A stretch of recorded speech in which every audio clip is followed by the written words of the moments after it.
জুমার পর উপদেষ্টা রেজওয়ানা হাসানকে হত্যা করে বিএনপি সরকার। এই মুহূর্তে দেশে নতুন পরিস্থিতি।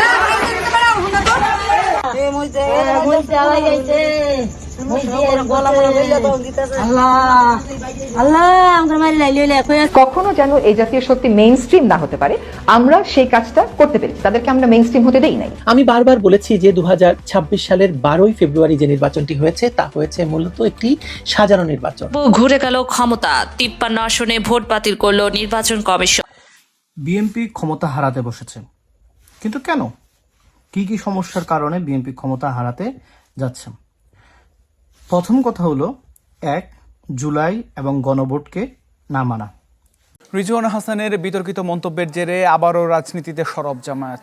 ইলেকশন ইঞ্জিনিয়ারিং এর অভিযোগে অন্তর্বর্তী সরকারের সাবেক 2 উপদেষ্টাকে জিজ্ঞাসাবাদের দাবি জানিয়েছেন তারা। দর্শক, এবার কিন্তু কঠিনভাবে ফেঁসে গিয়েছেন 2 উপদেষ্টা। তারা নিজ মুখে স্বীকারোক্তি দিয়েছেন যে তারা নির্বাচনে ইঞ্জিনিয়ারিং করে বিএনপিকে ক্ষমতায় বসিয়েছে, তারা নির্বাচনে ইঞ্জিনিয়ারিং করে জামাতকে হারিয়েছে। ইতিমধ্যে আমরা দেখেছি যে উপদেষ্টা রেজওয়ানা এবং খলিলুর রহমানেরকে কঠিন শাস্তির দাবি করেছে জামাত। তো দর্শক, আজকের এই ভিডিওতে খুবই গুরুত্বপূর্ণ ভিডিওটি আপনাদেরকে দেখাবো। শেষ পর্যন্ত দেখে আপনাদের মতামত অবশ্যই কমেন্ট সেকশনে জানিয়ে দিবেন। রিজওয়ানা হাসানের বিতর্কিত মন্তব্যের জেরে আবারও রাজনীতিতে সরব জামায়াত। ইলেকশন ইঞ্জিনিয়ারিং এর অভিযোগে অন্তর্বর্তী সরকারের সাবেক 2 উপদেষ্টাকে জিজ্ঞাসাবাদের দাবি জানিয়েছেন তারা।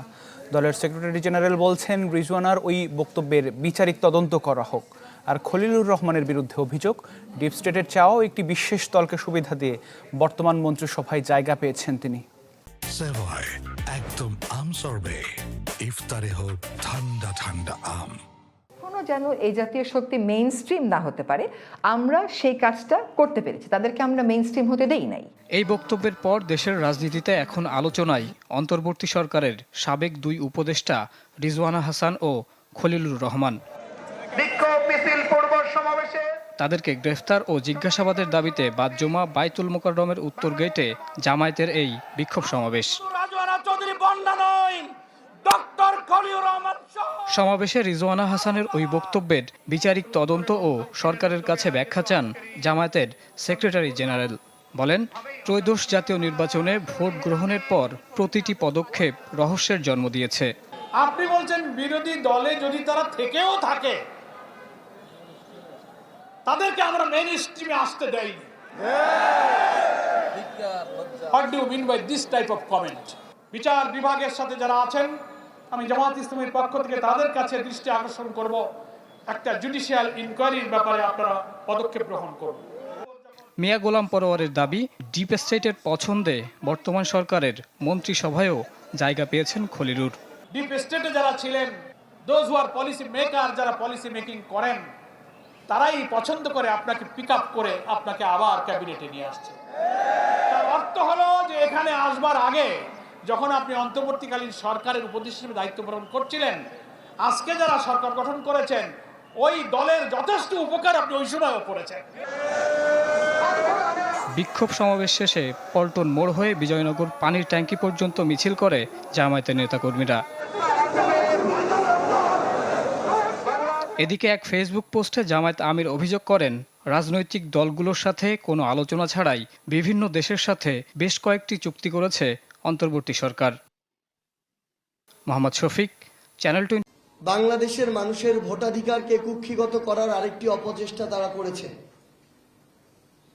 যে কথাগুলো এখন ধীরে ধীরে এই ভোট যারা গ্রহণ করেছেন, অন্তর্বর্তীকালীন সরকারে যারা ছিলেন, তাদের মধ্য থেকে এখন এই কথাগুলো ধীরে ধীরে সামনে আসছে। অন্তর্বর্তীকালীন সরকারের যে উপদেষ্টাকে নিয়ে বিএনপির একসময় ঘোর বিরোধিতা ছিল, যাকে তারা বাংলাদেশের নাগরিকই মনে করে নাই, সেই মানুষটি যখন নির্বাচনের পরে তাদের একটি মন্ত্রণালয়ের মন্ত্রী হয়ে যায়, এমনকি পররাষ্ট্র মন্ত্রণালয়ের মতো গুরুত্বপূর্ণ মন্ত্রণালয়ের মন্ত্রী, তখন আমাদের এই জিনিসটি নিয়ে ভাবতে হয় যে কিসের বিনিময়ে তারা এমন একজন মানুষকে মন্ত্রী বানালো, এবং এই নির্বাচনের যে নিরপেক্ষতা, এর মধ্য দিয়ে সেই নির্বাচনের নিরপেক্ষতা পর্যন্ত প্রশ্নবিদ্ধ হয়ে যায়। এই নির্বাচনের পরে যখন সেই শপথ গ্রহণের দিন থেকে শুরু করে প্রত্যেকটা জায়গায় বিএনপি এখন জুলাই সনদকে, এই অভ্যুত্থানে অংশগ্রহণ করা দলগুলোকে ধীরে ধীরে হেয় প্রতিপন্ন করা শুরু করেছে, তখন আমাদের জায়গা থেকে নির্বাচনের আগে আমরা যতটুকু ঐক্যবদ্ধ ছিলাম, আগামীতে আমাদেরকে তার চেয়েও বেশি ঐক্যবদ্ধ হতে হবে। আমরা এমন অসংখ্য আসন রয়েছে বাংলাদেশে, আমরা হিসাব করে দেখি অন্তত 50টি আসন রয়েছে যেখানে 11 দলীয় জোট হারেনি, বরং তাদেরকে হারিয়ে দেওয়া হয়েছে। আমরা যদি আমাদের জায়গা থেকে ঐক্যবদ্ধ থাকি এবং বিএনপি যদি তাদের জায়গা থেকে জনগণের সাথে প্রত্যেকটা ধাপে প্রতারণা করে, আমরা স্পষ্ট করে বলতে পারি জনগণের সাথে প্রতারণা করে আগামী 5 বছর বিএনপি ক্ষমতায় টিকে থাকতে পারবে না। ট্রু 700 ppm আকিশ বসির গ্লাস কেনার আগে দেখে নিলেই জিতবেন। এর আগে আওয়ামী লীগ তাদের সময়ে যে অন্যায়গুলো করে পার পেয়ে গিয়েছিল, ওই একই অন্যায় করে পার পেয়ে যাওয়ার সময় আগামীর বাংলাদেশে আর নাই। আমরা আপনাদেরকে আহ্বান করব, বাংলাদেশের প্রত্যেকটা পর্যায়ে আগামীতে যে স্থানীয় পর্যায়ের নির্বাচনগুলো আসছে, আমরা যেন ঐক্যবদ্ধভাবে এই স্থানীয় নির্বাচনে যে কেউ, দেশের হোক দেশের বাইরের হোক, দলের হোক কিংবা অন্য কোনো ধরনের লবিস্ট গ্রুপ হোক, কেউ যদি আমাদের স্থানীয় নির্বাচনে আমাদের ভোটাধিকার নিয়ে বিন্দু মাত্র ছিনিমিনি খেলার চেষ্টা করে, তাদেরকে যেন আমরা ঐক্যবদ্ধভাবে প্রভাবিত করি, তাদেরকে যেন আমরা ঐক্যবদ্ধভাবে প্রতিহত করি। কারণ মনে রাখবেন, তাদেরকে যদি আমরা স্থানীয় নির্বাচনেও এই সুযোগটুকু দেই, তাহলে জনগণ আমাদের উপরে আশা হারিয়ে ফেলবে।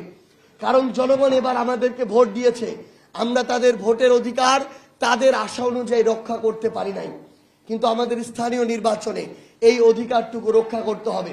আপনাদের সবাইকে আহ্বান জানাচ্ছি, আগামীর যে সামনের আমাদের লড়াই, আমরা যেন আমাদের ব্যক্তিগত, দলীয়, গোষ্ঠীগত স্বার্থগুলোকে ছোট হিসাবে রেখে আমরা যেন দেশের স্বার্থ, জাতীয় স্বার্থকে বৃহৎ অর্থে রেখে আমাদের লড়াইয়ে সফল হতে পারি। আপনাদের সাথে ইনশাআল্লাহ আবার আমাদের রাজপথে দেখা হবে। সবাই ভালো থাকবেন। বিএনপি ক্ষমতা হারাতে বসেছে, কিন্তু কেন? কি কি সমস্যার কারণে বিএনপি ক্ষমতা হারাতে যাচ্ছে? প্রথম কথা হলো, 1 জুলাই এবং গণভোটকে না মানা। জুলাইকে না মানা মানে এই নির্বাচন অবৈধ হয়ে যাবে, এটি সবচেয়ে বড় কারণ। গণভোটকে উপেক্ষা করা মানে হলো বাংলাদেশের জনগণের রায়কে অমান্য করা। কিন্তু সেই জনগণের রায় মেনেই আপনারা ক্ষমতা আসছেন, এটাই বলতেছেন সবচেয়ে বেশি জনগণ আপনাদেরকে ভোট দিছে। যদি ওই ভোটটা যদি কাউন্ট করেন, তাহলে এই ভোটটা কেন কাউন্ট করতেছেন না? এটাকে কেন আপনারা কোথায় নিতেছেন? কোর্টে নিতেছেন। তো আপনারা যেই ভোটে আসছেন, সেই ভোটটাকে হতে জনগণ চাইবে বা মানুষে বলবে, এটা তো কমন সেন্স থেকে আসবে যে এটাও কোর্টে উঠুক। তাহলে আপনাদের সংবিধানই আপনারা কি এইবার ক্ষমতা আসতে পারেন কিনা সেটা সংবিধান অনুযায়ী চিন্তা করবেন। 2 সংবিধান পরিবর্তন না করা। 3 এই সংবিধান 2 বলে সংবিধান পরিবর্তন না করলে আপনারা আরো একটি বড় প্রবলেমে পড়বেন, সেটা হলো আওয়ামী লীগ আসলে আপনারা সেখান থেকে পালাতে শুরু করবেন। আচ্ছা, 3 নাম্বার যেটা, বিএনপি ক্ষমতা হারানোর আরেকটা বড় লক্ষণ হলো বিএনপি চাঁদাবাজি বন্ধ করতে না পারা, যেটা মানুষ চেয়েছে এবং তারাও এটা প্রতিশ্রুতি দিয়েছে যে বন্ধ করবে, কিন্তু সেটাও না করতে পারাটাকে এই বিএনপির হারের বা ক্ষমতা হারানোর আরো একটা দিক দেখতে পারেন। 4 নাম্বার, বিএনপি যে জিনিসটা মার্ভেলাসলি ব্যর্থ হয়েছে, যে জিনিসটা তারা করা সবচেয়ে বেশি জরুরি ছিল, সেটা থেকে সবচেয়ে বেশি দূরে আছে।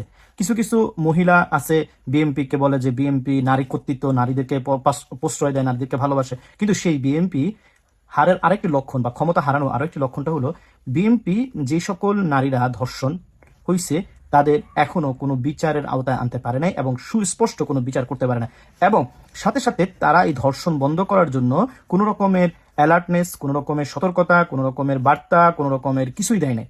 সো এই যে সমস্যাগুলো তারা উৎপাদন করতেছে, নারী ভোটারদের কাছ থেকে তারা ক্ষমতা হারাই ফেলতেছে, এবং ভবিষ্যতে নারী ভোটাররা কখনোই বিএনপিকে ভোট দিবে না, তারা জামাতকে ভোট দিবে, এটা কিন্তু তাদের প্রত্যাশা এবং প্রতিশ্রুতি হয়ে যাবে।